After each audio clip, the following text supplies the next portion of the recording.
Assalamualaikum warahmatullahi wabarakatuh.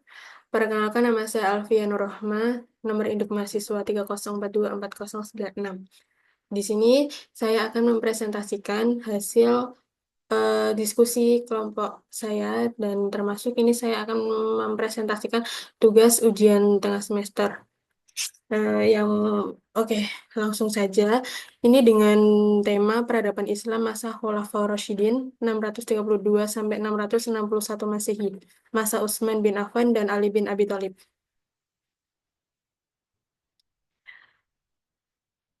Yang pertama ada nasab dan kehidupan Utsman bin Affan. Dia bernama Utsman bin Affan bin Abi As bin Umayyah bin Abdu Syams. Dia berasal dari Bani Umayyah dan dari kalangan terpandang di tengah mereka. Utsman dikenal sebagai seorang pedagang yang dermawan dan murah hati. Dia salah seorang yang paling kaya di masa sebelum Islam dan setelah Islam. Yang kedua ada masuk Islam dan keutamaan Utsman bin Affan. Utsman bin Affan masuk ke Islam berkat upaya Abu Bakar. Ia termasuk salah seorang yang menerima Islam pada awal masa awal dakwah Rasulullah, dan termasuk di antara 10 orang pertama yang masuk Islam. Utsman dikenal memiliki dua sifat utama yang membedakannya dari sahabat-sahabat lainnya. Eh, Sifat yang dimiliki oleh Utsman yaitu yang pertama ada rasa malu. Tidak ada seorang pun yang memiliki rasa malu sekuat Utsman. Bahkan Nabi Muhammad SAW merasa malu kepadanya dan bersabda dalam hadis yang diriwayatkan oleh Muslim, Tidakkah engkau malu kepada seseorang yang bahkan malaikat pun merasa malu kepadanya?" Yang kedua ada masuk Islam dan keutamaan Utsman bin Affan. Yang pertama ada pemurah. Tak ada seorang pun dari kalangan Quraisy yang lebih pemurah daripada Utsman. Utsman menikah dengan dua putri Rasulullah, yaitu Ruqayyah dan Ummu Kulsum. Karena itu ia dikenal dengan julukan Zunurain atau pemilik dua cahaya. Yang ketiga ada masa pemerintahan Utsman bin Affan. Ketika Umar bin Khattab mendapatkan tikaman, ia menyerahkan urusan kepemimpinan negara kepada enam sahabat. Keenam sahabat utama itu berkumpul setelah Umar dimakamkan. Semua sahabat tersebut awalnya enggan menjadi khalifah, sehingga akhirnya mereka sepakat memilih Utsman bin Affan. Utsman sendiri tidak pernah memiliki ambisi untuk memegang kendali kekuasaan. Saat ia dibayat sebagai khalifah, usianya sudah mencapai 70 tahun. Yang keempat, ada penaklukan pada masa pemerintahan wilayah Barat. 25 Hijriah atau 645 Masehi, Iskandaria memberontak tetapi berhasil ditaklukkan oleh Amr bin As. Yang ke-27 Hijriah, 647 Masehi, pasukan Muslim menang melawan Bizantium, Bizantium dan Sabithalah, menaklukkan Barkah dan Tarablis, Nubia, dan wilayah barat Mesir. 28 Hijriah atau 648 Masehi, Muawiyah bin Abi Sufyan menaklukkan Siprus, membuka ekspansi maritim. Yang ke-31 Hijriah atau 651 Masehi, Perang Laut Pertama Zatus Hawari. Pasukan Muslim mengalahkan Romawi, menewaskan Kaisar Konstantin. Yang keempat ada penaklukan pada masa pemerintahan wilayah timur. Yang ke-29 Hijriah atau 649 Masehi, Farghana ditaklukkan oleh Umar bin Utsman. Menaklukkan Kabul dengan Penaklukan Kabul dan Sungai Hindustan, Abdullah Al-Laits dan Abdullah At-Tamimi. Penaklukan Persia, Yazdajir, penguasa Persia, terbunuh. Wilayah Persia dan Khurasan dikuasai. Selama masa Utsman, wilayah Islam meluaskan ke Afrika, Siprus, Armenia, Sin, Kabul, Persia, dan Khurasan. Yang kelima, ada fitnah dan pergolakan di masa pemerintahan Utsman bin Affan. Sebagian besar masa pemerintahan Utsman diwarnai oleh keamanan, stabilitas, dan kemakmuran. Namun, menjelang akhir pemerintahannya, terjadi gejolak besar atau fitnah kubra yang menyebabkan terbunuhnya Utsman secara zalim dan memecahkan belah umat Islam. Gejolak ini terjadi karena beberapa faktor, di antaranya yang pertama yaitu ada wilayah kekuasaan yang luas, yang kedua ada kondisi sosial ekonomi, yang ketiga, udah. Yang wilayah kekuasaannya luas, bisa diartikan semakin banyak bangsa-bangsa dengan latar belakang bahasa dan budaya berbeda masuk Islam, membuat persatuan semakin sulit. Dan yang kedua, ada kondisi sosial dan ekonomi, yaitu kekayaan melimpah membuat sebagian umat menjadi boros dan cenderung berdiam diri. Yang kelima, ada fitnah dan pergolakan di masa pemerintahan Utsman bin Affan. Tersebarnya para sahabat Rasulullah, banyak sahabat menyebar ke berbagai wilayah sehingga masyarakat tidak lagi mendapat bimbingan langsung dari mereka. Yang keenam, ada syahidnya Khalifah Utsman bin Affan. Pengepungan dari pengepungan sampai pembunuhan. Yang pertama ada pengepungan, pemberontak kembali ke Madinah dan mengepung rumah Utsman bin Affan.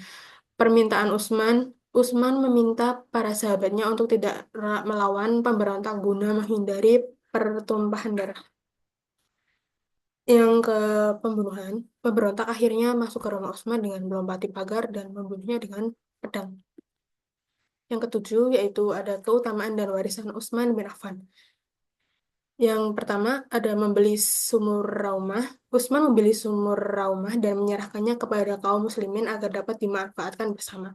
Yang kedua, memperluas Masjid Nabawi. Utsman adalah khalifah pertama yang memperluas Masjid Nabawi sebagai tanggapan atas keinginan Rasulullah ketika masjid tersebut mulai terasa sempit. Yang ketiga ada menghimpun Al-Quran dalam satu mushaf. Utsman memimpin pengumpulan dan penyatuan Al-Quran dalam satu mushaf. Dan yang keempat, ada menyeragamkan bacaan Al-Quran atau kiroat. Ketika muncul perbedaan dalam cara membaca Al-Quran di berbagai wilayah, Utsman menyatukan umat dengan bacaan yang sering dibaca oleh Rasulullah.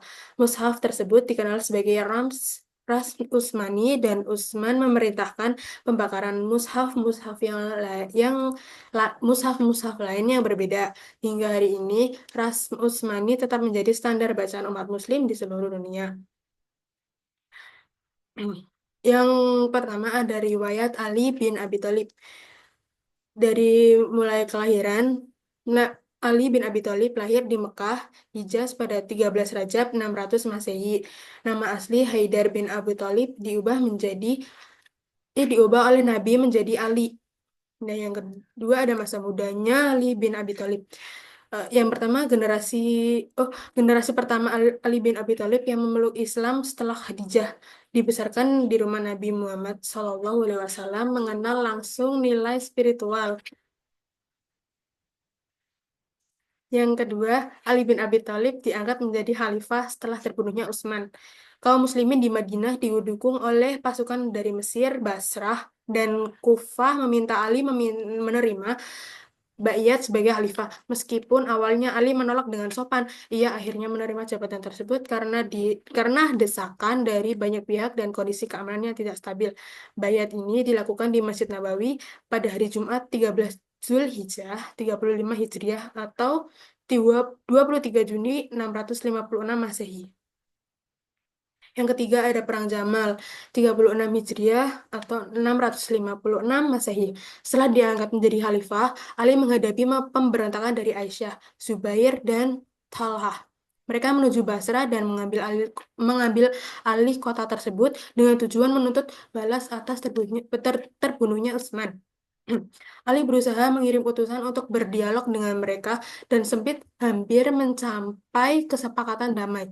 Namun, pihak-pihak yang tidak menginginkan perdamaian, termasuk Abdullah bin Sabah, memprovokasi agar perang tetap terjadi. Perang Jamal atau Perang Unta akhirnya pecah di sekitar Tandu Aisyah. Sekitar 10.000 orang tewas dalam pertempuran ini.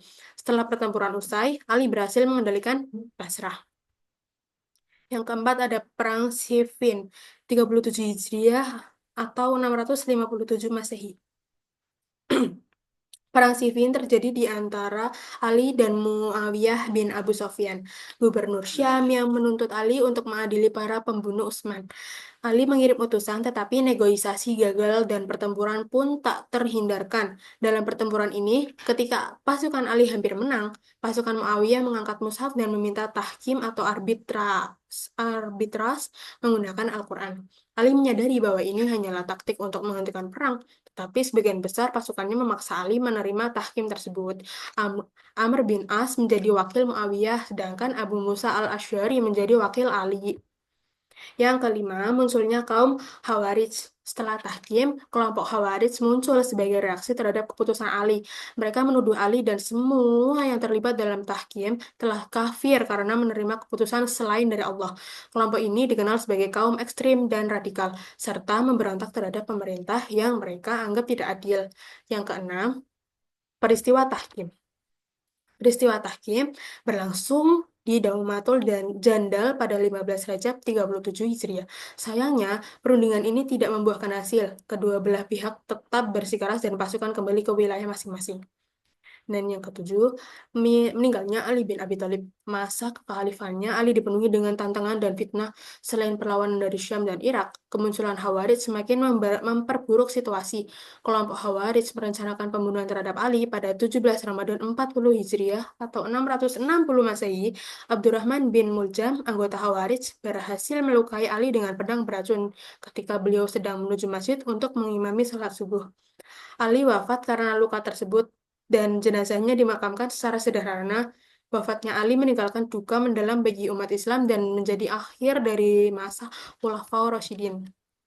Jadi, kesimpulan pada materi tersebut yaitu masa pemerintahan Utsman bin Affan dan Ali bin Abi Thalib sebagai Khalifah Khulafaur Rasyidin menunjukkan perkembangan dan tantangan yang signifikan dalam sejarah peradaban Islam. Utsman bin Affan dikenal sebagai sifat yang pemurah, rasa malu yang luar biasa, serta jasa besar dalam memperluas wilayah Islam, memperluas Masjid Nabawi, dan menyeragamkan mushaf Al-Quran. Namun, pemerintahnya juga diwarnai oleh fitnah besar yang menyebabkan ketidakstabilan dan akhirnya berujung pada pembunuhannya. Sementara itu, Ali bin Abi Thalib yang dikenal sebagai sosok pemberani dan bijaksana, menghadapi tantangan berat sejak awal masa kekhalifannya, termasuk Perang Jamal, Perang Siffin, serta perpecahan umat yang dipicu oleh munculnya kelompok Khawarij. Pemerintahan Ali diakhiri dengan pembunuhannya, menandai berakhirnya masa Khulafaur Rasyidin. Masa kedua khalifah ini memperlihatkan betapa pentingnya persatuan, kebijaksanaan, dan kepemimpinan dalam menjaga stabilitas umat, sekaligus menjadi pelajaran tentang dampak dari fitnah dan perebutan kekuasaan bagi umat Islam. Sekian dari saya, apabila ada kesalahan kata maupun dalam pembuatan video tersebut, mohon dimaafkan sebesar-besarnya. Terima kasih. Wassalamualaikum warahmatullahi wabarakatuh.